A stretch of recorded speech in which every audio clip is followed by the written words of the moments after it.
Hello viewers, स्वागत है आपका अपने यूट्यूब चैनल अभी के क्लास में। तो आज का जो हमारा वीडियो है वो सीटेट 2022 के लिए है, जो पेपर 2 के साइंस पोर्शन को हम इस वीडियो में कवर कर रहे हैं।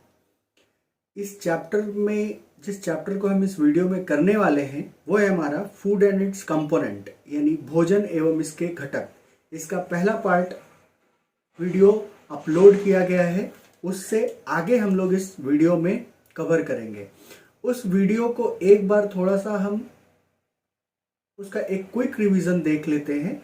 उसमें हम लोगों ने सबसे पहला फूड को डिफाइन किया था, या फिर भोजन को उसमें हम लोगों ने परिभाषित किया था।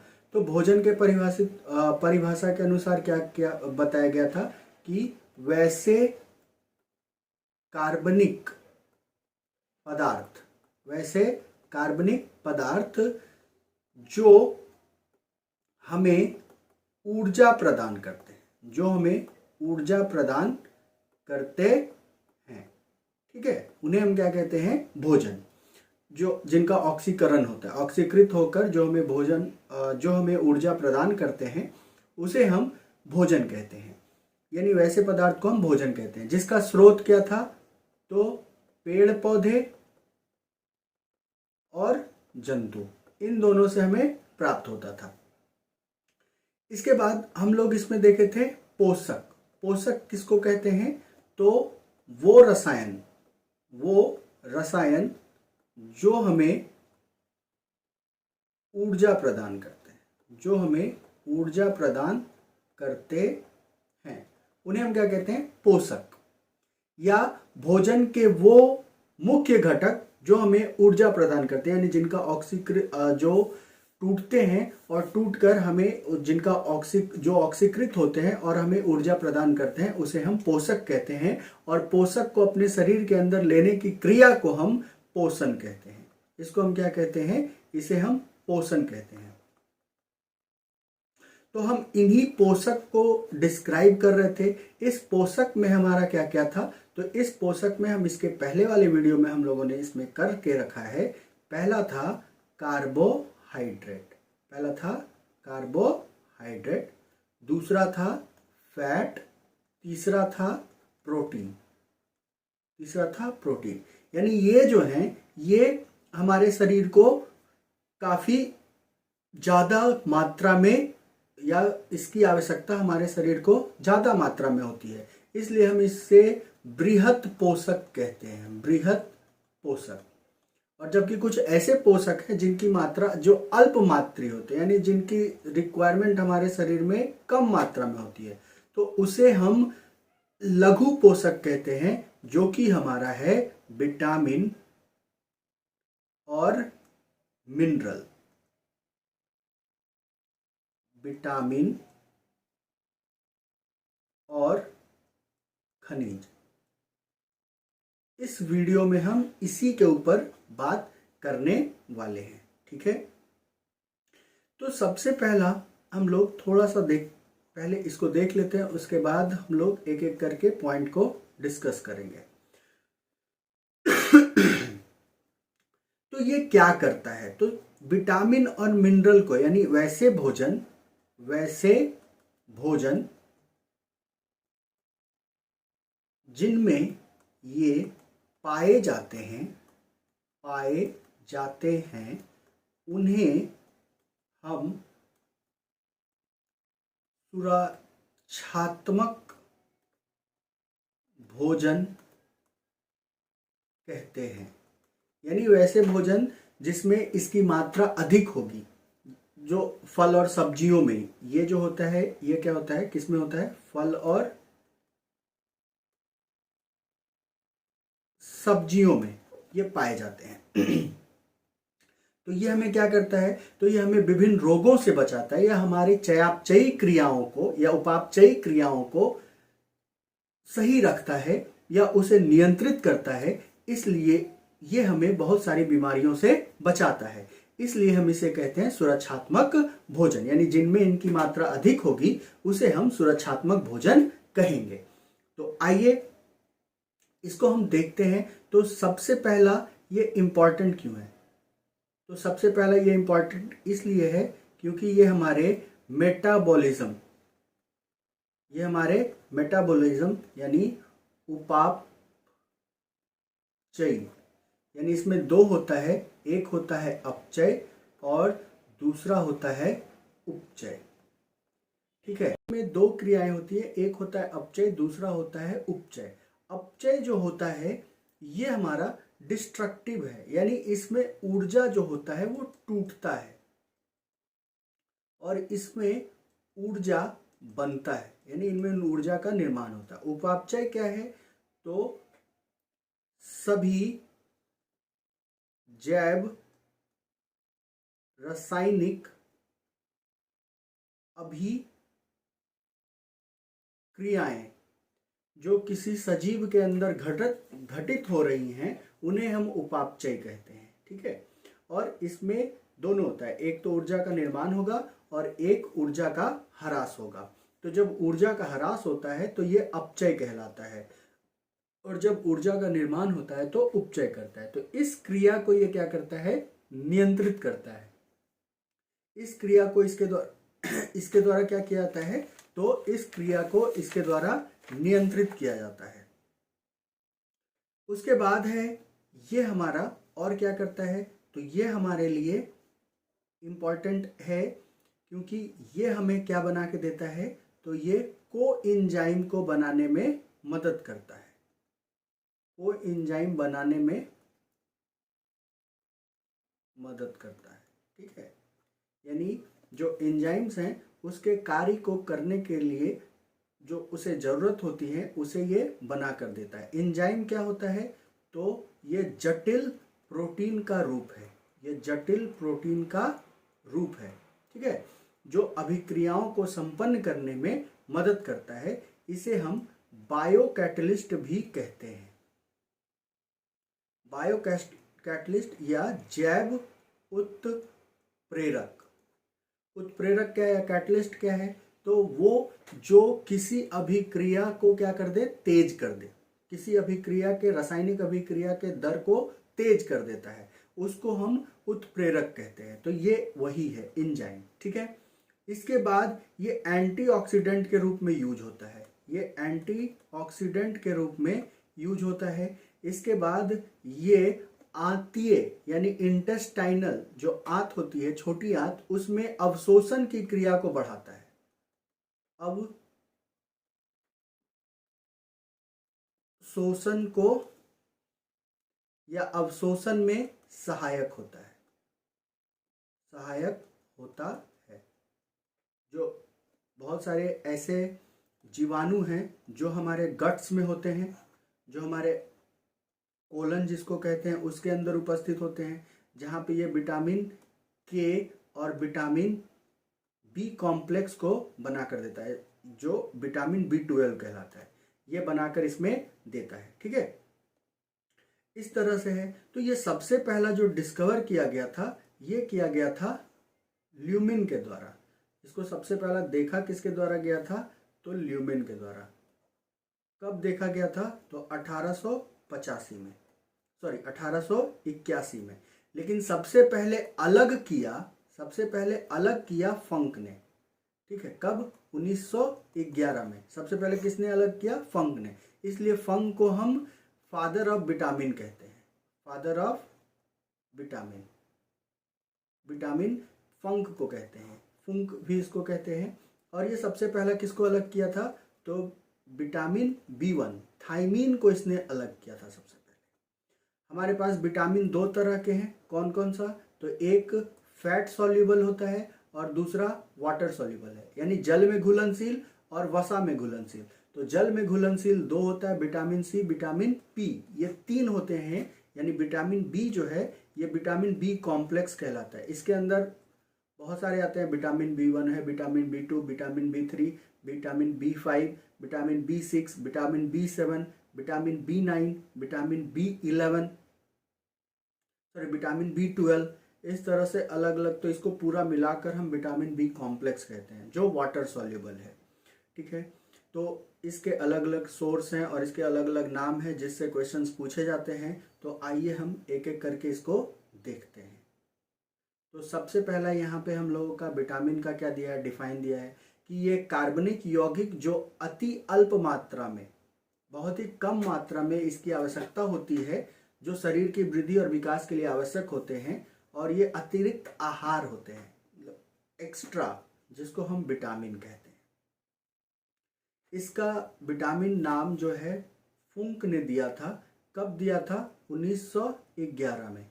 किसको अलग किया था? तो विटामिन B1 को, जिसको हम थायमीन कहते हैं, ये किसके द्वारा अलग किया गया था? तो फुंक के द्वारा ही अलग किया गया था। लेकिन सबसे पहले देखा था या डिस्कवर किसने किया था? तो उसमें ल्यूमेन होता है, जो 1881 में किया था। उसके बाद है विटामिन की कमी। अगर इसकी कमी हो जाती है, क्योंकि ये उपापचयी क्रियाओं को क्या करता है? नियंत्रित करता है। तो अगर इसकी कमी हो जाती है तो हमारे अंदर बहुत सारी बीमारियां उत्पन्न हो जाएगी, और इस तरह के बीमारी को हम क्या कहते हैं? एविटामिनोसिस। ठीक है, कमी के कारण। और जब ये अधिक मात्रा में हो जाता है फिर भी यह हानिकारक है, और इसको हम हाइपर विटामिनोसिस कहते हैं। उसके बाद है विटामिन जो है उपापचयी क्रिया। उपापचयी क्रिया क्या है? तो वो सारी जैव रासायनिक अभिक्रियाएं जो सजीव के अंदर होती हैं, जिसके कारण ऊर्जा का निर्माण या ऊर्जा का ह्रास होता है, उसको मिलाकर सम्मिलित रूप से हम उपापचयी कहते हैं, जिसका दो रूप होता है, अपचय और उपचय। तो ये सीधा भाग नहीं लेता, लेकिन बहुत सारे सहायक एंजाइम, जिसको को एंजाइम बोल रहे थे कि को एंजाइम बना कर देता है, वो इसके भांति कार्य करता है, और जो कार्बोहाइड्रेट, वसा, प्रोटीन के उपापचय यानी इसको तोड़ने में मदद करता है। और विटामिन उपापचय नियामक है, रेगुलेट करता है, उसको नियंत्रित करता है, इसलिए ये जरूरी है। ठीक है, नेक्स्ट है विटामिनों के पूर्वागमी या प्रीकर्सर को प्रोविटामिन कहते हैं। यानी जिससे विटामिन जिस चीजों से, छोटे छोटे टुकड़ों से मिलकर बना है, प्रीकर्सर्स को, उसको हम प्रोविटामिन कहते हैं। जैसे विटामिन ए का जो प्रीकर्सर है वो है कैरोटीन। विटामिन ए का जो प्रीकर्सर है जिससे वो बना है वो है कैरोटीन। और विटामिन डी का एग्रेस्ट्रोल है। जैसे विटामिन डी का जो सिंथेसिस है हम लोगों को सनलाइट के द्वारा मिल जाता है। तो हमारा जो शरीर है वो कोलेस्ट्रॉल के अवयवों से सूर्य के प्रकाश के मदद में विटामिन डी प्राप्त कर लेता है। जो 11 से 3 के बीच में हम लोगों को अगर धूप हम लेते हैं तो उससे हमारे अंदर विटामिन डी मिलता है, जो हमारे शरीर के बोन्स के लिए, हड्डियों के लिए इंपॉर्टेंट होता है। तो ड्रमंड ने 1920 में विटामिनों का अक्षर क्रम के नाम रखने का विचार रखा। विटामिनों को 2 समूह में वर्गीकृत किया गया है। कौन कौन? तो एक जल में घुलनशील होगा, दूसरा वसा में घुलनशील होगा। तो जल में घुलनशील कौन कौन है? तो जल में घुलनशील है हमारा विटामिन बी और विटामिन सी, और इसके साथ एक पी भी होता है, जिसका नाम होता है साइटीन कहते हैं इसको हम लोग। ठीक है, विटामिन पी जो है, विटामिन पी को हम सिट्रीन कहते हैं, SCITRIN, सिट्रीन इसको हम कहते हैं विटामिन पी को। तो ये विटामिन बी कॉम्प्लेक्स है, विटामिन सी है, विटामिन पी है। तो हम लोगों को याद रखना विटामिन बी और विटामिन सी।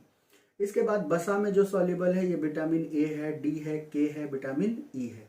ठीक है, तो आइए हम इसको टेबल के अनुसार जो हमारा दिया हुआ है उसके अनुसार हम इसको एक एक करके समझते हैं। तो सबसे पहला है विटामिन ए। तो विटामिन ए जो है, ये इसका जो रासायनिक नाम है वो है रेटिनॉल। ये क्या है? रेटिनॉल। ये क्वेश्चन पूछ लिया जाता है। रेटिनॉल, विटामिन ए का रासायनिक नाम रेटिनॉल। ये जो है कैरोटीन रंगाओं से यकृत व आंत्रिय श्लेष्मा की कोशिकाओं में संश्लेषित दुग्ध, मक्खन, अंडा, मछली, तेल, ये इसका स्रोत है। कहाँ से ये मिलता है? तो कैरोटीन रंगाओं से, यकृत में, आंत्रिय श्लेष्मा इंटेस्टाइनल म्यूकस में ये प्रेजेंट रहता है, दुग्ध, मक्खन, अंडा, मछली का तेल। और किसका, अगर ये इसकी कार्य की, मतलब कार्य पे इसका क्या असर होता है? तो दृष्टि रंगाओं जैसे कोन सेल और रॉड सेल होता है का संश्लेषण करके देता है। इपिथेलियम स्तरों की वृद्धि करता है। इपिथेलियम ही क्या है, तो ये सुरक्षात्मक लेयर है, उत्तक है, जो हम लोगों को सुरक्षा प्रदान करता है। इसका अलग अलग प्रकार है, जो उत्तक में पढ़ना है उसका वृद्धि और विकास करके देता है। कमी का प्रभाव, अगर इसमें कमी हो जाए तो क्या होगा, कॉर्निया और त्वचा की कोशिकाओं का सल्कीभन यानी ये शुष्क हो जाता है। रतौंधी यानी नाइट ब्लाइंडनेस जिसको कहते हैं, कुंठित वृद्धि और जेरोफ्लेमिया, इसमें क्या होता है, तो जो कॉर्निया का भाग है वो क्या हो जाता है, सूख जाता है। ठीक है। सेकंड है विटामिन डी। विटामिन डी को हम लोग इसका जो रासायनिक नाम है ये क्या है, कैल्सीफेरॉल। इसका क्या नाम है, कैल्सीफेरॉल। कहाँ से मिलता है, मक्खन से, यकृत, मछली का तेल, गुर्दे, किडनी बोलते हैं, अंडे, त्वचा, इष्ट में, सूर्य के प्रकाश में। विटामिन डी का संश्लेषण हमारा शरीर कर लेता है सूर्य के प्रकाश से। सूर्य के प्रकाश से क्या कर लेता है, संश्लेषण कर लेता है। किसका, तो कोलेस्ट्रॉल के डेरिवेटिव से इसका निर्माण कर लेता है। तो किस में क्या प्रभाव करेगा, कैल्शियम और फास्फोरस का उपापचय यानी उसका मेटाबॉलिज्म में, कैल्शियम और फास्फोरस का मेटाबॉलिज्म में, और जो हड्डी होता है, हड्डी और दांतों की वृद्धि में। अगर इसमें नहीं होगा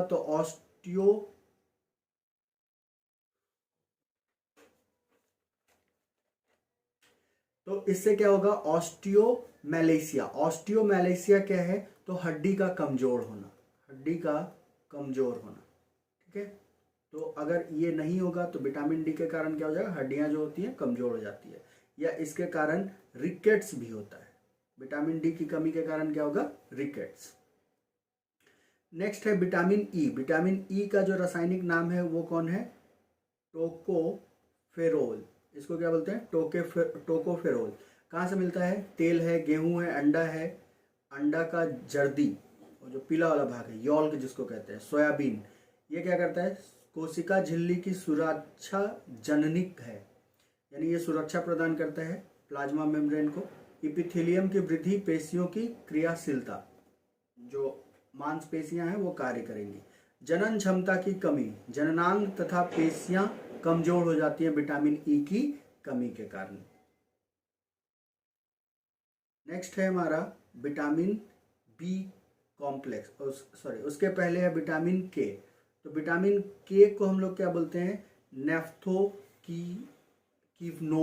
इसको क्या बोलते हैं, नेफ्थोकिवनोन। ठीक है।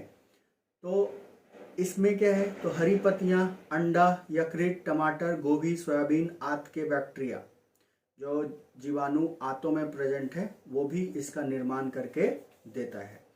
यकृत में प्रोथ्रोम्बिन का संश्लेषण करता है। तो विटामिन के जो है ये रक्त अस्कंदन में यानी रक्त के जमने में मदद करता है, जिसको हम ब्लड क्लॉटिंग कहते हैं, ब्लड क्लॉटिंग कहते हैं। ठीक है। तो जब चोट या रुधिर का थक्का ना जमने से अधिक रुधिर स्राव, अगर ये नहीं रहेगा तो थक्का नहीं जमेगा। तो ये होता क्या है, इसको थोड़ा सा हम लोग समझ लेते हैं कि रक्त का जमाव कैसे होता है या ब्लड क्लॉटिंग कैसे। क्लॉटिंग यानी रक्त का थक्का जमना, जिसके लिए इम्पॉर्टेंट क्या है, तो है फाइब्रिन। ये किस रूप में होता है, तो ये अक्रिय रूप में होता है, जिसको हम फाइब्रिनोजेन कहते हैं। फाइब्रिनोजेन कहाँ होता है, तो प्लाज्मा में। कहाँ होता है, प्लाज्मा में। ठीक है, प्लाज्मा में होता है। तो रक्त हम लोग जानते हैं कि रक्त का 3 पार्ट, आरबीसी है, डब्ल्यूबीसी है और प्लेटलेट्स है, जिसको हम क्या कहते हैं, थ्रोम्बोसाइट्स। ठीक है। और इन तीनों के अलावा ये जो होते हैं ये ठोस रूप में होते हैं, इसके अलावा जो इसका द्रव रूप है वो है प्लाज्मा। ठीक है। तो इसी में प्रोटीन होता है जो फाइब्रिन है, और ये इस रूप में होता है, फाइब्रिनोजेन के रूप में होता है, जो किस में बदलेगा, फाइब्रिन के रूप में बदलेगा। और इसको बदलने के लिए कौन काम करता है, तो इस पे काम करेगा थ्रोम्बिन। इस पे कौन काम करेगा? थ्रोम्बिन। और ये कहाँ बन रहा है? तो ये बनता है यकृत में, जो कौन बना के देता है? विटामिन के। तो होता क्या है, तो यहाँ पे जो प्लेटलेट फैक्टर हैं, या यहाँ पे ये जो प्लेटलेट है हमारा, जिसको जिसको थ्रोम्बोसाइट्स कह रहे हैं, ये कारक रिलीज करता है। और जो कोशिका है या जो उत्तक है वो भी कारक रिलीज करता है। ये दोनों मिलकर किसके साथ? कैल्शियम के साथ, कैल्शियम आयन के साथ, क्योंकि इसीलिए रक्त के जमाव में कैल्शियम और विटामिन के दोनों की मात्रा होती है। तो इससे क्वेश्चन पूछा जाता है कि रक्त का थक्का जमने में कौन कौन सहायक है? तो विटामिन के भी है और कैल्शियम आयन भी है। तो ये क्या करता है? तो ये करता है थ्रोम्बोप्लास्टिन का निर्माण करता है। थ्रोम्बोप्लास्टिन, या इसी को हम क्या बोलते हैं? थ्रोम्बोकाइनेज। ठीक है, जो कैल्शियम प्लस प्लस के साथ मिलकर प्रोथ्रोम्बिन को, ये क्या करता है? थ्रोम्बोकाइनेज, ये दोनों मिलकर क्या करता है? प्रोथ्रोम्बिन को एक्टिव करता है। किसमें? थ्रोम्बिन में। और थ्रोम्बिन जाके क्या करता है? फाइब्रिनोजेन को एक्टिव करता है फाइब्रिन। ठीक है, इसलिए बोला जाता है कि रक्त के जमने में कैल्शियम आयन और विटामिन के दोनों की आवश्यकता होती है, क्योंकि ये जो होता है कैल्शियम आयन जो होता है वो बनाता है थ्रोम्बोप्लास्टिन या थ्रोम्बोकाइनेज, जो किस पे काम करता है? प्रोथ्रोम्बिन पे। प्रोथ्रोम्बिन पे, जहाँ पे विटामिन के उसको थ्रोम्बिन में बदलता है और वो फाइब्रिनोजन फाइब्रिन में बदलता है, और ये फिर रक्त को बहने से रोक देता है। ठीक है, तो अगर विटामिन के नहीं रहेगा तो क्या होगा? थक्का नहीं जमेगा और रक्त बहते रहेगा। उसके बाद है विटामिन बी1। विटामिन बी1 का जो साइंटिफिक नेम है थाइमिन, जिसको सबसे पहले अलग किया गया था।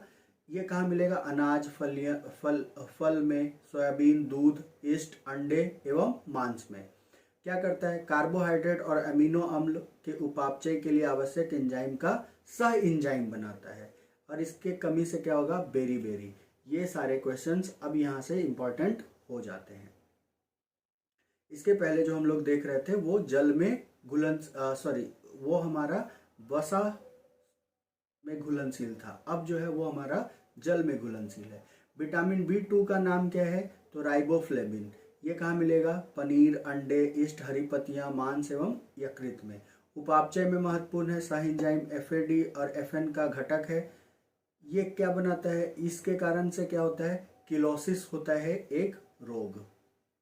इसके बाद हम लोग देखते हैं विटामिन बी3। इसका नाम क्या है? रासायनिक नाम निकोटिनिक अम्ल।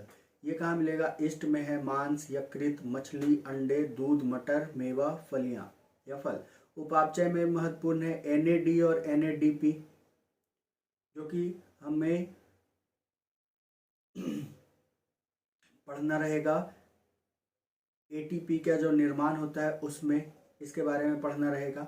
तो मानसिक एवं त्वचा विकार, जिसको प्लेग्रा कहा है। विटामिन बी5 जो है पैरिडिऑक्सिन कहते हैं। ये दुग्ध, ईस्ट, अनाज, मांस, यकृत एवं मछली।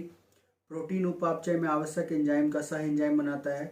रुधिर क्षीणता, जिसको एनीमिया कहते हैं। चर्म रोग एवं पेशियों का ऐठन, इन सभी के इसके कमी के कारण ये सभी होते हैं। विटामिन बी5 पैंटोथिनिक अम्ल, इसका रासायनिक नाम है अंडे, यकृत, मांस, दूध, टमाटर, मूंगफली एवं गन्ना। अपचय के सह एंजाइम ए का घटक है। चर्म रोग, वृद्धि कम, बाल सफ़ेद एवं जनन क्षमता कम हो जाना, अगर इसकी कमी होती है तो ऐसी रोग हो सकते हैं या होते हैं। इसके बाद है विटामिन बी7 या एच, जिसको बायोटीन कह रहे हैं। यह है मांस, गेहूं, अंडा, मूंगफली, चॉकलेट, सब्जी, फल, इन सभी में पाया जाएगा। वसीय एवं अमीनो अम्ल सहित कई अन्य पदार्थों की संश्लेषण अभिक्रियाओं में सह एंजाइम है। चर्म रोग एवं बालों का झड़ना, इसके कमी के कारण। विटामिन बी9 फॉलिक अम्ल, ये इंपॉर्टेंट हो जाता है। हरी पत्तियां, यकृत, सोयाबीन, ईस्ट, गुर्द, फलियां एवं आंत के जीवाणु में। वृद्धि रुधिर कणों का निर्माण यानी ब्लड के निर्माण में मदद करता है एवं डीएनए का संश्लेषण, यानी इसकी कमी होगी तो क्या हो जाएगा, एनीमिया रोग हो जाता है और वृद्धि जो होती है वो प्रभावित होती है। तो ये एनीमिया किसके कारण होगा, तो फॉलिक अम्ल की कमी के कारण, जो विटामिन B9 है।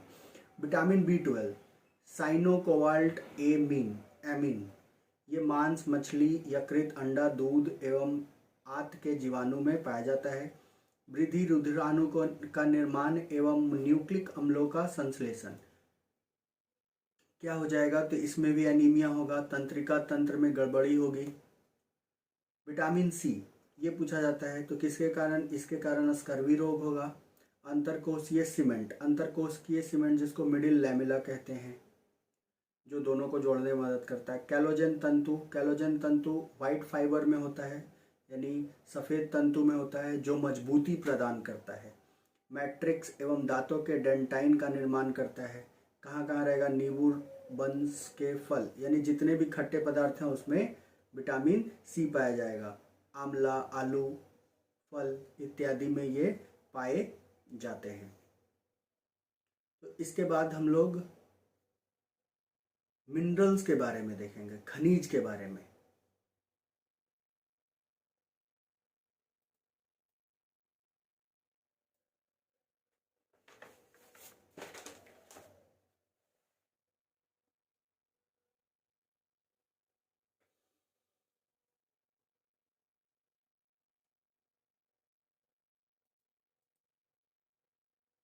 विटामिन C का यहाँ से सीधा क्वेश्चन पूछ लेता है कि निम्न में से विटामिन C किस में पाया जाएगा, तो आंवला है, खट्टे पदार्थ तो होंगे ही, आंवला है, अमरूद है, टमाटर है, इन सभी में विटामिन C पाए जाते हैं।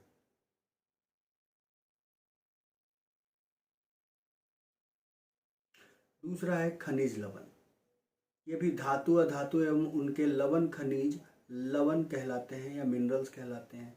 ये अधिकांशतः अर्थ क्रस्ट से पाया जाता है। खनिज लवण हमारे शरीर का कितना प्रतिशत भाग बनाता है, 4% भाग बनाता है। इसमें भी 2 प्रकार का होगा, बृहत और लघु, यानी जिसका ज़रूरत ज़्यादा अमाउंट में है और किसी का ज़रूरत कम अमाउंट में है। तो जिसका ज़्यादा अमाउंट में है बृहत पोषक, जिसका कम अमाउंट में है वो सूक्ष्म पोषक, जैसे कैल्शियम, फास्फोरस, पोटेशियम, गंधक, सोडियम, क्लोरीन, मैग्नीशियम। माइक्रो में कौन कौन सा है, आयोडीन है, लौह है, कोबाल्ट है, फ्लोरीन है, मोलिब्डेनम है, सेलेनियम है। इसका जीव द्वारा खनिज लवण भोजन एवं पेय पदार्थों के रूप में प्राप्त किए जाते हैं। दूध, अंडा, मांस, फल, सब्जियां, नमक आदि में पाए जाते हैं। तो एक एक करके इसमें दिया हुआ है जिसको हम देखते हैं। तो सबसे पहला है लौह जिसको बोलते हैं आयरन। ये क्या बना के देता है, हीमोग्लोबिन प्रोटीन का निर्माण करके देता है। और हीमोग्लोबिन रुधिर में पाया जाने वाला लाल रंग श्वसनीय वर्णक है। श्वसनीय वर्णक यानी कि क्या करेगा, ऑक्सीजन को कैरी करता है, O2 को कैरी करता है, ठीक है। इसको हम Hb से डिनोट करते हैं और एक Hb 4 ऑक्सीजन मॉलिक्यूल तक को ले जा सकता है। यकृत, वृक्क, अंडा, अमरूद, बाजरा, रेगी, पालक आदि लौह के मुख्य स्रोत हैं। लड़कियों में 35 मिलीग्राम और लड़कों की अपेक्षा 25 मिलीग्राम अधिक मात्रा में पाया जाता है। क्योंकि मासिक चक्र के दौरान लड़कियों में अधिक रुधिर की हानि होती है, इसलिए इसमें ज़्यादा पाया जाएगा, इसमें कम पाया जाएगा। और इसकी कमी के कारण एनीमिया होता है, रक्तलाप, यानी जिसमें ब्लड की कमी हो जाती है, यानी हीमोग्लोबिन कम जाता है। उसके बाद है दूसरा कैल्शियम। यह अस्थि और दांतों यानी हड्डियों और दांतों के निर्माण में सहायक होता है। ये रुधिर स्कंदन यानी रक्त के जमने में, पेशी संकुचन यानी उसके कॉन्ट्रैक्शन में तथा हृदय की कार्यकी हेतु आवश्यक है कैल्शियम। बच्चों एवं गर्भवती स्त्रियों को इसकी आवश्यकता होती है। कैल्शियम का लवण जो शरीर हेतु आवश्यक होता है, कैल्शियम फॉस्फेट Ca3PO4 का होल 2 है, इसकी आवश्यकता होती है। कहाँ कहाँ मिलेगा, दूध और दूध से बनने वाले पदार्थों, हरी सब्जियां, गाजर, मांस आदि कैल्शियम के स्रोत हैं। कैल्शियम की कमी से टेटनी एवं रिकेट्स रोग हो जाते हैं, यानी हमारी हड्डियां कमज़ोर हो जाएंगी। आयोडीन, आयोडीन जो है वो थायरॉक्सिन के निर्माण हेतु आवश्यक है। थायरॉक्सिन जो है शारीरिक, मानसिक एवं लैंगिक विकास को नियंत्रित करता है। अगर आयोडीन के मुख्य स्रोत पानी, प्याज, समुद्री मछली, समुद्री भोजन आदि है। आयोडीन युक्त नमक में पोटेशियम आयोडाइड होता है और इसकी कमी के कारण घेंघा रोग होता है और ये इंडेमिक है। कहाँ तो पाया जाएगा? तो पहाड़ी इलाकों में, पहाड़ी इलाकों में ये पाया जाएगा और ये क्वेश्चन पूछा जाता है। आयोडीन से के कमी के कारण जो घेंघा रोग है वो कहाँ देखा जाएगा? तो पहाड़ी क्षेत्रों में देखा जाएगा। फॉस्फोरस, यह अस्थि एवं दांतों के निर्माण हेतु आवश्यक होता है। फॉस्फोलिपिड, न्यूक्लिक अम्ल, डीएनए और आरएनए में एटीपी जिसको एडिनोसिन ट्राइफॉस्फेट 3 फॉस्फेट होता है, इसमें इन दोनों में फॉस्फेट समूह होता है। लिपिड, वैसे लिपिड जिसमें फॉस्फेट ग्रुप ऐड होते हैं उसको फॉस्फोलिपिड हम कहते हैं। तो इसका जो मुख्य स्रोत है वो कौन है? दूध है, हरी पत्तेदार सब्जियां हैं, अनार है, अंडा है इत्यादि आदि। फास्फोरस की कमी से वृद्धि तथा उपापचय रुक जाता है। टेटनी एवं रिकेट्स रोग उत्पन्न हो जाते हैं इसके भी कमी के कारण। सोडियम, सोडियम भी एक इम्पॉर्टेंट है। ये बाह्य कोशीय और अंतःकोशीय तरल का मुख्य धनायन है, यानी पॉजिटिव आयन है और ये NaCl के रूप में पाया जाता है। Na+Cl-। इन दोनों सोडियम और पोटेशियम पंप कहलाते हैं जिसके कारण मांसपेशियां संकुचित होती हैं। सोडियम ग्लूकोज के अवशोषण, तंत्रिका तथा पेशियों के विद्युत रासायनिक आवेग संचालन में मदद करता है। जो हमारे अंदर मैसेज चलता है जिसको नर्व इम्पल्स कहते हैं उसको कैरी करने में ये मदद करता है। शरीर के प्रसारण दाब को, ऑस्मोटिक प्रेशर को ये बनाए रखता है। पेशी संकुचन में यानी उसको सिकुड़ने में मदद करता है जिसके कारण हम चल सकते हैं आसानी से। इसके मुख्य स्रोत नमक, मछली, मांस, अंडा, दूध इत्यादि है। सोडियम की कमी से मानसिक तनाव एवं असमान पेशी संकुचन हो जाता है। इसके बाद है पोटेशियम, ये भी सोडियम के जैसा ही है और ये सोडियम क्लोराइड था, ये पोटेशियम क्लोराइड के रूप में पाया जाता है।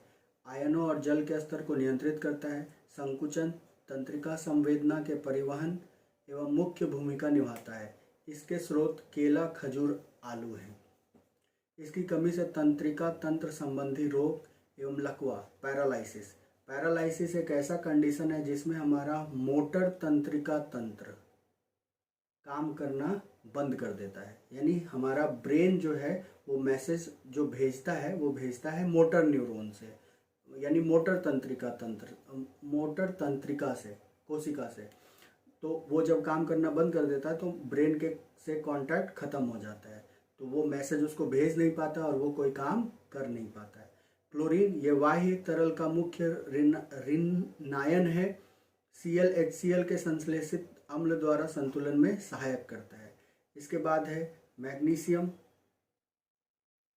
यह एंजाइम को सक्रिय करता है, हड्डियों तथा दांतों का घटक है। इसकी कमी से व्याक्षोभ होता है। सल्फर, बहुत से प्रोटीन एंजाइम सह एंजाइम का मुख्य घटक है। कोबाल्ट, विटामिन B12, ये याद कर लेना है, विटामिन B12 का घटक है और इसकी कमी के कारण रक्तलापता, प्राणनाशी रक्तलापता होता है। फ्लोरीन, इनामेल तथा दंत क्षय को नियंत्रित करता है। दंत क्षय क्या है? तो जब हमारा ऊपर का इनामेल खराब हो जाता है, यानी जीवाणुओं का ग्रोथ होता है और इसको जब इसमें जब छिद्र हो जाता है तो इसको धीरे धीरे ये टूटता है, तो इसको हम दंत क्षय कहते हैं, को नियमित करता है और अधिक मात्रा में दांतों तथा अस्थियों के लिए हानिकारक होता है। यह अवस्था फ्लोरोसिस कहलाती है। ये भी क्वेश्चन आता है कि अगर एक्स्ट्रा फ्लोरीन कहीं पानी में है तो वो किस रोग से पीड़ित होगा? तो फ्लोरोसिस, यानी दांत जो है वो सड़ना शुरू हो जाता है, काला काला दिखना शुरू हो जाता है। तो ये याद रखना है हम लोगों को, एग्जाम में पूछा जाता है। दूध और पेय जल में उपस्थित होता है। इसके बाद का जो घटक है वो है हमारा रुक्षांश, जिसको हम रफेज भी बोलते हैं।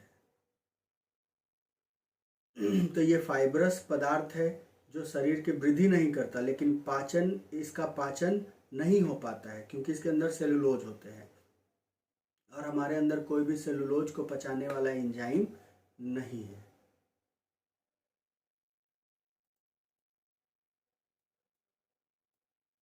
तो ये कॉन्स्टिपेशन को रोकता है। ये रुक्षांश या जो हमारा रफेज है, कब्ज को रोकता है। ये क्वेश्चन पूछ लिया जाता है। इसके मुख्य स्रोत सलाद, अनाजों की बाह्य परत, सब्जियां एवं दलिया है।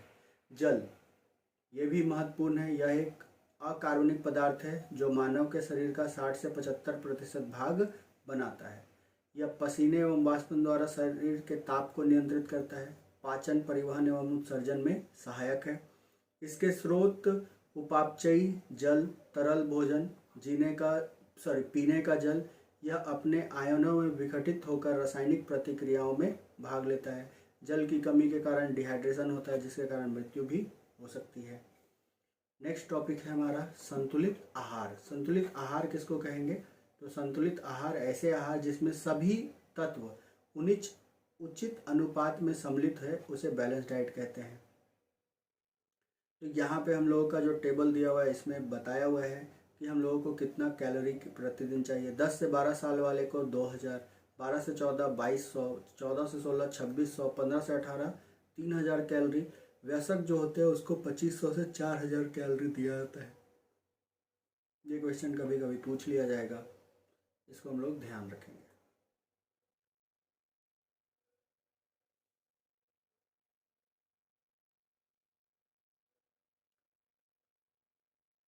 एक है विषाक्तता, फूड पॉइजनिंग, यानी जब भोजन में सूक्ष्म जीव वृद्धि करते हैं तो उसका टेस्ट और उसका स्मेल खराब हो जाता है, जिसके कारण उसकी जो टॉक्सिसिटी है, जहरीलापन है, वो बढ़ जाता है और उसके सेवन करने पे हमें डायरिया वगैरह संबंधी बीमारियां हो जाती हैं और उसको हम लोग फूड पॉइजनिंग कहते हैं। इसके लिए अलग अलग प्रकार है जिससे हम उससे बच सकते हैं, तो उसे हम एक एक करके देखेंगे। तो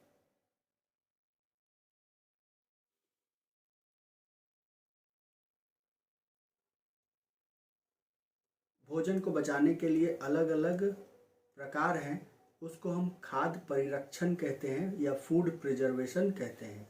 यानी जिस क्रिया के द्वारा यह संपन्न किया जाता है उसे हम फूड प्रिजर्वेशन कहते हैं। तो इसमें सबसे पहला आता है उच्च ताप उपचार। यानी किसी भी चीज़ को हम खाद्य सामग्री को उच्च ताप पर गर्म करके अधिकांश जीवाणु नष्ट हो जाते हैं। ये अक्सर हमें अपने घरों में देखने को मिल जाता है कि किसी भी चीज़ को अगर हम रखते हैं या फिर जैसे जिस जगह पे टाइफाइड वगैरह होता है तो उसके पानी को उबाल कर हम रख देते हैं, उसको फिर धीरे धीरे हम पीते हैं। निम्न ताप उपचार, यहाँ पे जैसे फ्रिज वगैरह में रखते हैं, जिसके कारण से उसकी उपापचयी क्रिया एवं वृद्धि अवरुद्ध हो जाती है, जिसके कारण से जो हमारा भोजन है वो बच जाता है। गर्मी के समय में हम लोग क्या करते हैं, तो भोजन को उठाकर फ्रिज में रख देते हैं ताकि तापमान कम रहे, जिसके कारण से उसके ऊपर कोई भी कवक ना उगे। ठीक है। एक है पास्चराइजेशन या पाश्चीकरण बोलते हैं इसको। इसने सबसे पहले किसने दिया था? लुईस पास्चर ने। इसमें क्या किया था? निम्न ताप पर होल्डिंग विधि।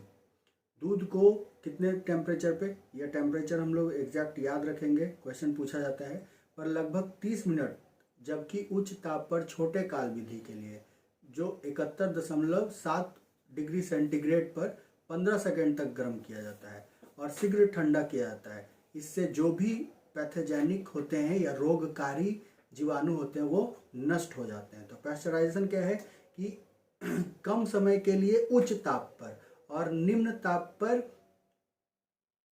लंबे समय तक, यानी 30 मिनट तक और 15 सेकंड तक। 15 सेकंड के लिए उच्च ताप पर और थोड़ा नीचे ताप पर हम लोग उसको 30 मिनट तक गर्म करेंगे और उसको फिर ठंडा करेंगे, तो इसके कारण से जो उसके अंदर सूक्ष्म जीव होते हैं वो मर जाते हैं।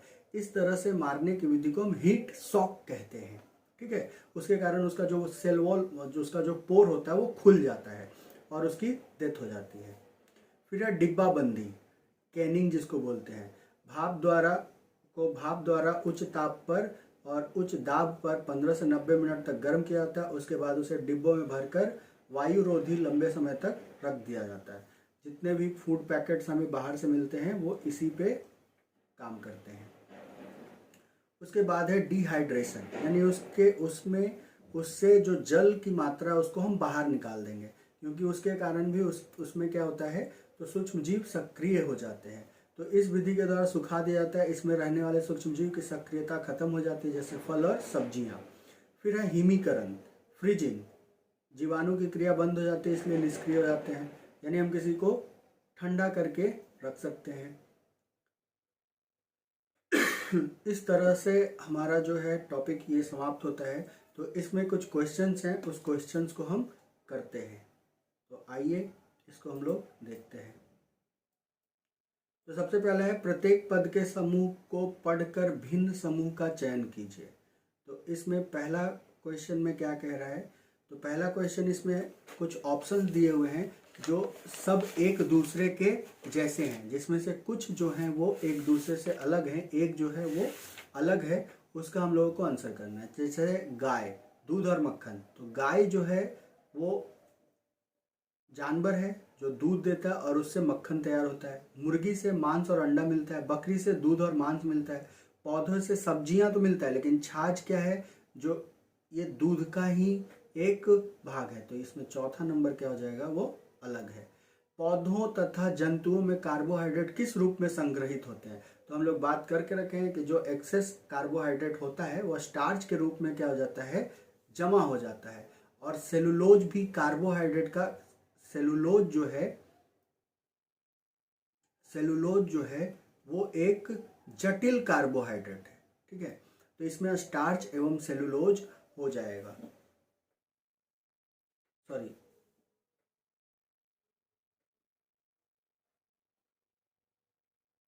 तो इसमें पूछा जा रहा है कार्बोहाइड्रेट किस रूप में संग्रहित होते हैं। तो हम लोग जानते हैं कि जो प्रकाश संश्लेषण की क्रिया होती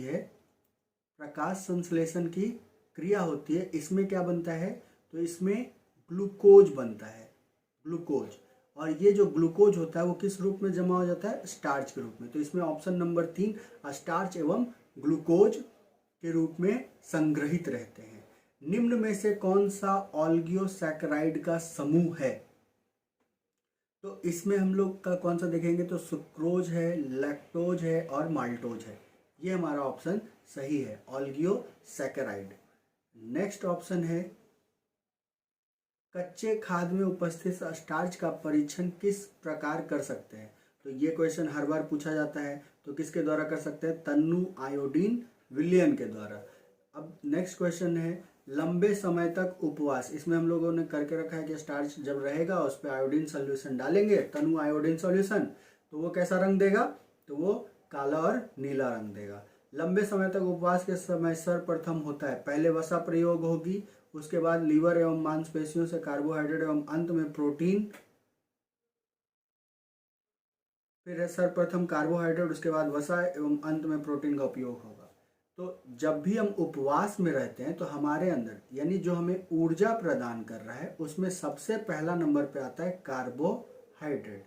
यानी अगर कार्बोहाइड्रेट है तो सबसे पहले उसी का ऑक्सीकरण होगा। अगर ये अनुपस्थित है तब वसा का होता है, अगर ये भी अनुपस्थित है तब जाकर प्रोटीन का होता है। तो ऑप्शन नंबर 2। नेक्स्ट है, वे अमीनो अम्ल जिनका संश्लेषण मनुष्य शरीर द्वारा किया जाता है कहलाते हैं आवश्यक अमीनो अम्ल, अनावश्यक अमीनो अम्ल, संश्लेषित अमीनो अम्ल, प्राकृतिक अमीनो अम्ल। तो जो प्रोटीन के पास हम लोग जानते हैं कि टोटल 20 अमीनो एसिड्स हैं, जिसमें से 10 जो है हमारा शरीर खुद निर्मित कर लेता है और 10 हम लोगों को बाहर से लेना रहता है। तो वो अमीनो अम्ल जिनका संश्लेषण मनुष्य शरीर द्वारा किया जाता है उसे हम कौन सा कहते हैं, तो उसे हम अनावश्यक अमीनो अम्ल कहते हैं, क्योंकि उसको हमारे शरीर को हमको बाहर से लेने की जरूरत नहीं है। दूसरा है, नेक्स्ट है, निम्नलिखित में से कौन सा ग्लाइकोजेनेसिस के लिए सही है या सत्य है।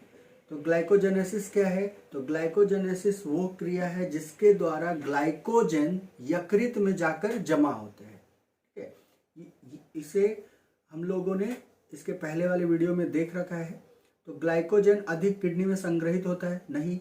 ऊर्जा अधिक्य का समावनत वसा के रूप में शरीर में संग्रहित होना, ग्लूकोज के अधिकाय का यकृत एवं मांसपेशियों में ग्लाइकोजन के रूप में संग्रहित होना। तीसरा नंबर सही है 7 का। इसके बाद है 8वां नंबर, हम लोग देखते हैं खाद्य पदार्थ में उपस्थित प्रोटीन के परीक्षण के पद। ये भी हम लोगों ने इसके पहले वाले वीडियो में कर रखा है। खाद्य पदार्थ में उपस्थित प्रोटीन का परीक्षण कैसे करते हैं? तो पहले खाद्य पदार्थ को तोड़ेंगे, परख नली में डालेंगे, उसमें जल डालेंगे, उसके बाद 2 बूंद कॉपर सल्फेट को डालेंगे, उसमें 10 बूंद कॉस्टिक सोडा डालेंगे। अगर उसका रंग वायलेट हो जाता है या पर्पल हो जाता है तो वो क्या हो जाएगा? वो हमारा उसके अंदर प्रोटीन उपस्थित है। ठीक है, चलिए तो इसमें हम लोग देखते हैं परख नली में खाद्य पदार्थ की थोड़ी सी मात्रा लेते हैं, इसमें 10 बूंद जल की डालते हैं, इसको हिलाते हैं। चलिए बी, परीक्षण के लिए खाद्य पदार्थ का चूर्ण या पेस्ट बनाते हैं। परख नली में 10 बूंद कॉस्टिक सोडा विलियन मिलाते हैं और अच्छी तरह से हिलाते हैं। 2 बूंद कॉपर सल्फेट मिलाते हैं। यानी क्रम से अरेंज करना है कि पहले क्या करेंगे।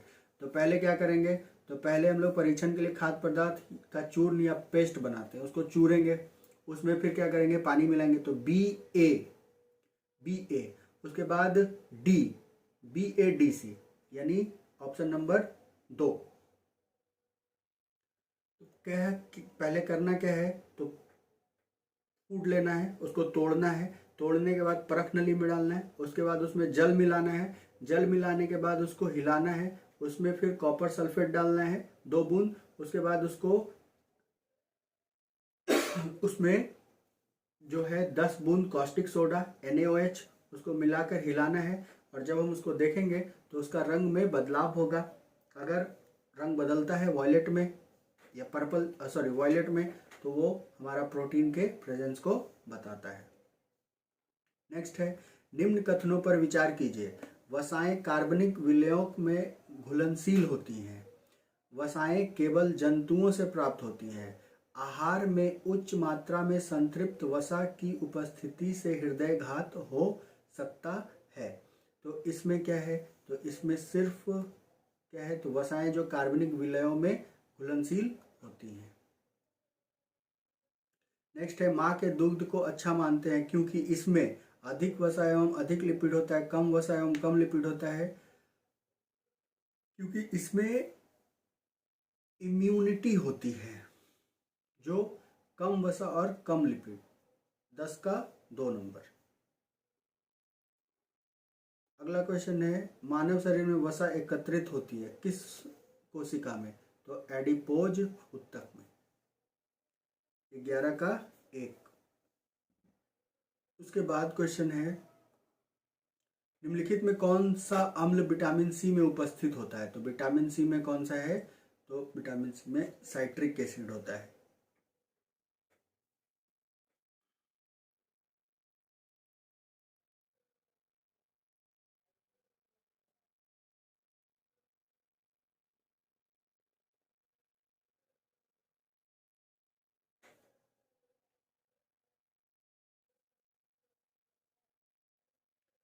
सारणी 1 और सारणी 2 को सम्मिलित कीजिए। इसमें सारणी 1 के नीचे दिए गए कूट की सहायता से ही विकल्प का चुनाव कीजिए।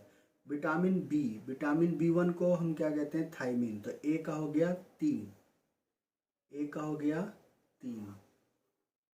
इसमें ऑप्शन देखेंगे ए का 3। अच्छा, दोनों में दिया हुआ है। फिर बी का क्या बोला है? बी का बोला है विटामिन B2। विटामिन B2 में क्या हो जाएगा? अच्छा, विटामिन सी वाले में इसको हम लोग सुधार लेंगे। इसमें साइट्रिक नहीं, एस्कॉर्बिक अम्ल होगा। विटामिन सी में कौन सा अम्ल उपस्थित होता है? एस्कॉर्बिक अम्ल। तो डी का क्या हो जाएगा? 1। तो यहाँ पे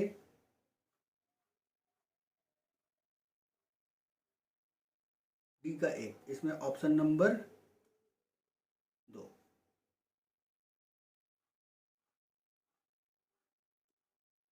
यानी अगर इसको हम मिलाते हैं तो B1 को क्या बोलते हैं, थायमिन। B2 को क्या बोलते हैं, राइबोफ्लेविन। विटामिन सी किस में रहेगा, एस्कॉर्बिकम। विटामिन ए किसको बोलेंगे, रेटिनॉल। ठीक है। इसके बाद हम लोग नेक्स्ट क्वेश्चन में देखते हैं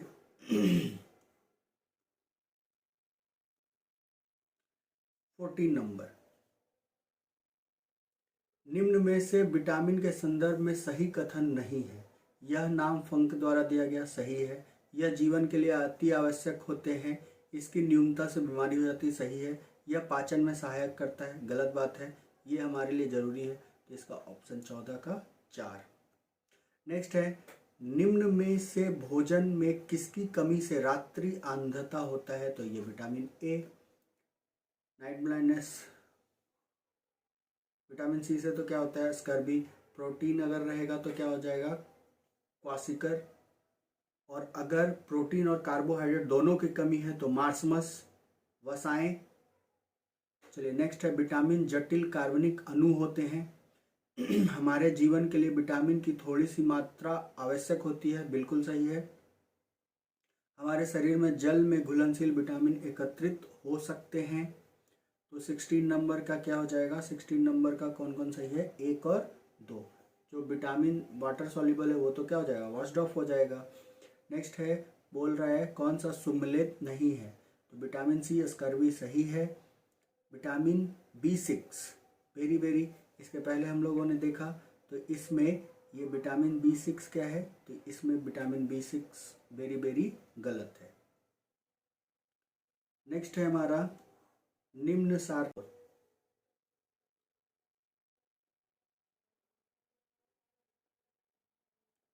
निम्न में से खनिज लवण की कमी से होने वाले रोग का सही समूह है, रिकेट्स है। यहाँ पे रिकेट्स विटामिन डी के कमी के कारण होगा। क्वासिकर खनिज लवण, तो विटामिन हो गया। क्वासिकर प्रोटीन के कारण। ग्वाइटर आयोडीन के कारण, ग्वाइटर आयोडीन के कारण। मार्समस प्रोटीन और carbohydrate. Kwashiorkor protein. Kwashiorkor anaemia, goitre, goitre anaemia, osteoporosis. Option number 4। बाकी जो था वो कौन सा है, तो बाकी जो है वो विटामिन या न्यूट्रिएंट्स के कमी के कारण हो रहा है। चलिए नेक्स्ट क्वेश्चन हम लोग यहाँ पे देखते हैं कि खनिज लवण कैल्शियम बी, गले ए। अच्छा, कैल्शियम ए न्यूनता रोग, कौन सा रोग होगा, तो जब हड्डी कमजोर हो जाती है तो उसको हम लोग ऑस्टियोपोरोसिस कहते हैं। और बी जो है आयोडीन होगा, जो गले के ग्वाइटर होता है। और यहाँ बी के जगह कौन होगा, आयोडीन, और ए के जगह ऑस्टियोपोरोसिस। चलिए नेक्स्ट क्वेश्चन है हमारा सारणी 1। इसको हम लोगों को मिलाना है और इससे आंसर लेना है। तो प्रोटीन हम लोगों को किससे मिल जाएगा, वसा तो हम लोगों को 1 का 2, सॉरी बी का 2, एक ए का 1, खनिज लवण, हरी सब्जियां डी 4। तो ऑप्शन नंबर 2 सही लग रहा है, तो 21 का ऑप्शन नंबर 2। नेक्स्ट हमारा कौन सा है निम्न में से कौन सा कथन स्वस्थ आहार के लिए सही है। खाने के बीच में हमेशा उच्च ज्वार ऊर्जा वाले स्नैक्स को खाना स्वास्थ्यवर्धक है, चूँकि यह प्रचुर मात्रा में विटामिन और ऊर्जा देता है। फल एवं सब्जियां अच्छा चुनाव, क्योंकि इनमें उच्च ऊर्जा होती है। आहार में वसा, प्रोटीन, कार्बोहाइड्रेट, फाइबर, जल की प्रचुर मात्रा स्वस्थ आहार के लिए उत्कृष्ट है। तो ये हमारा 22 का हो जाएगा 4।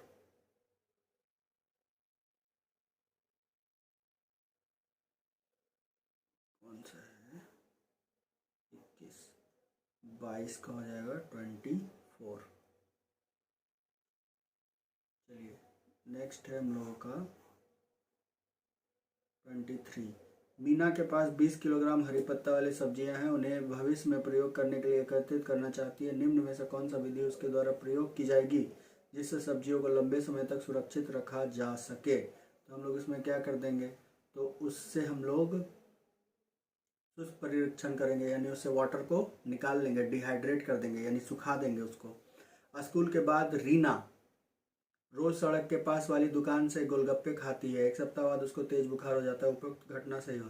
अनहाइजीन फूड, मक्खियों धूल वाला खुला खाना, बिना धुले हुए खाद्य पदार्थ, कमजोर प्रतिरक्षा तंत्र, ये सभी। 24 का क्या हो जाएगा? 24 का 3, ABC, मतलब गंदा खाना खाई,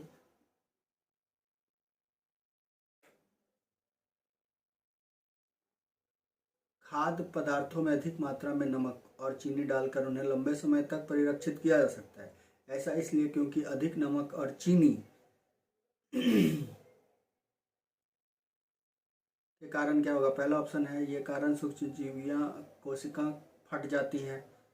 तो 25 का के कारण सूक्ष्मजीवी कोशिकाओं के बाहर आकार बदल लेती है। खाद्य पदार्थ से पानी निकाल देते हैं। सूक्ष्मजीवी कोशिका का जब द्रव कुंचन करते हैं। Option number 4। मांसपेशियों की सुचारू क्रिया के लिए खनिज की प्रारंभ आवश्यकता है। यहाँ पे कौन सा हो जाएगा? तो ये हो जाएगा सोडियम और पोटेशियम। अगला क्वेश्चन है हम लोगों का, आहारी रेशे रुक्षांश भी कहलाते हैं। नीचे दिए गए पदार्थ हैं, उबले हुए और पिसे हुए आलू। नीचे कुछ खाद्य पदार्थ हैं, उबले और चबाए हुए चावल, रोटी का एक टुकड़ा, चीनी का घोल, नारियल का तेल। आयोडीन घोल के साथ परीक्षण करने पर आयोडीन घोल के साथ परीक्षण करने पर उपयुक्त में से कौन से नीला काला रंग प्रदान करेंगे? तो उबले हुए आलू और पिसे हुए आलू, इसमें भी स्टार्च है। तो 28 का हम लोग क्या देखेंगे? तो ये भी करेगा, इसमें भी स्टार्च है, ये भी करेगा और ये भी करेगा, क्योंकि कार्बोहाइड्रेट ये सब। चीनी, सक्रोज ये नहीं करेगा, ये नहीं करेगा। तो इसका ऑप्शन होगा ABC। 29 नंबर, पकाने से पूर्व चावल को पानी की अत्यधिक मात्रा से धोने से हो सकता है कौन सा? तो जो जल में घुलनशील कार्बोहाइड्रेट की कमी, विटामिन बी की कमी हो जाएगी, क्योंकि दो ही इसमें सॉल्युबल हो जाता है, विटामिन बी और विटामिन सी, ये दोनों घुल जाएगा। राधिका के मसूड़ों में अक्सर रुधिर निकलता है एवं उसके घाव भरने के लिए लंबा समय लगता है। इसके आहार में कौन सी विटामिन की कमी है? तो विटामिन सी की कमी है। अगर आपको वीडियो पसंद आया हो या वीडियो से आपको कुछ फ़ायदा हुआ हो तो इसे ज़रूर लाइक, शेयर और सब्सक्राइब करें। Thank you.